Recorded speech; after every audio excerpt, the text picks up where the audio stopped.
Selamat pagi anak-anak, bagaimana nih kabarnya hari ini? Semoga sehat selalu ya. Dan kita akan memulai pembelajaran pada pagi hari ini. Namun sebelum belajar, kita akan berdoa menurut agama dan kepercayaan masing-masing. Berdoa dimulai.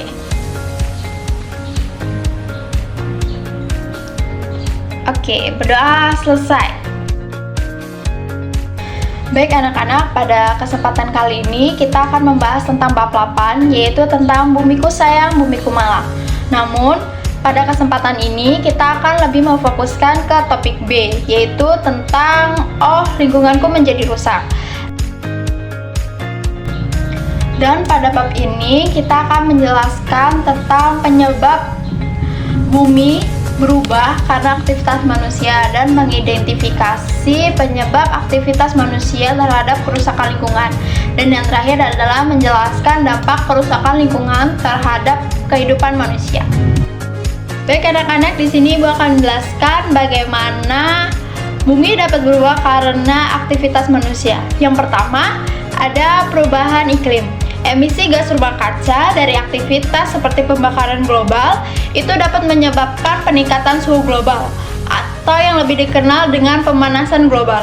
Ini mempengaruhi pola cuaca, mencairkan es di kutub, dan meningkatkan permukaan air laut. Lalu yang kedua ada hilangnya keanekaragaman hayati.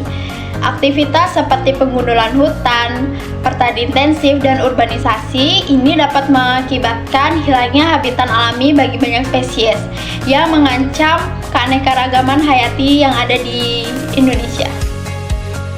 Dan yang ketiga ada polusi. Aktivitas industri, transportasi, dan pertanian menghasilkan polusi udara, air, dan tanah.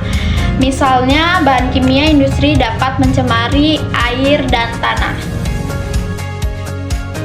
Baik anak-anak, di sini kita akan membahas tentang penyebab kerusakan pada lingkungan. Yang pertama ada penebangan hutan, lalu yang kedua ada pencemaran, yang ketiga ada penggunaan sumber daya yang berlebih, dan yang keempat ada perubahan iklim, dan yang terakhir ada pertanian intensif. Baik anak-anak, di sini kita akan melanjutkan materi mengenai bagaimana dampak kerusakan lingkungan terhadap kehidupan manusia. Yang pertama ada kesehatan. Polusi udara dapat menyebabkan gangguan pernafasan, penyakit jantung, dan kanker. Pencemaran air dapat menyebabkan penyakit yang ditularkan melalui air seperti kolera dan diare. Lalu yang kedua ada ketersediaan sumber daya. Eksploitasi berlebih dan pencemaran sumber daya alam dapat mempengaruhi ketersediaan air bersih, tanah subur, dan udara yang bersih. Lalu yang ketiga, ekonomi.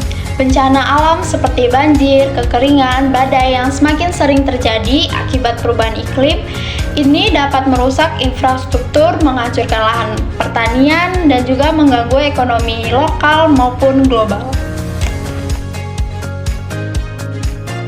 Lalu yang keempat atau yang terakhir yaitu kehidupan sosial. Masyarakat yang tinggal di daerah terdampak bencana alam atau degradasi lingkungan mungkin terpaksa pindah dan menyebabkan dislokasi sosial dan konflik. Baik anak-anak, kesimpulan dari materi ini adalah bahwa aktivitas manusia memiliki dampak besar terhadap lingkungan, termasuk perubahan iklim, hilangnya keanekaragaman hayati, dan polusi. Dan penting bagi kita semua untuk bekerja sama dalam mengurangi kerusakan lingkungan dengan menerapkan praktik-praktik ramah lingkungan, mengurangi limbah, dan beralih ke sumber energi yang lebih bersih. Dengan begitu, kita dapat menjaga bumi tetap sehat dan berkelanjutan untuk generasi mendatang. Mungkin cukup sekian materinya, dan di sini apakah anak-anak sudah paham atau ada yang ingin ditanyakan? Baik, sepertinya sudah paham semua dan kita cukupkan materi pada kesempatan kali ini. Dan sebelum itu, mari kita berdoa sesuai dengan kepercayaan dan agama masing-masing. Berdoa dimulai. Berdoa selesai. Terima kasih untuk pembelajaran hari ini. Sampai jumpa di pembelajaran selanjutnya. Bye.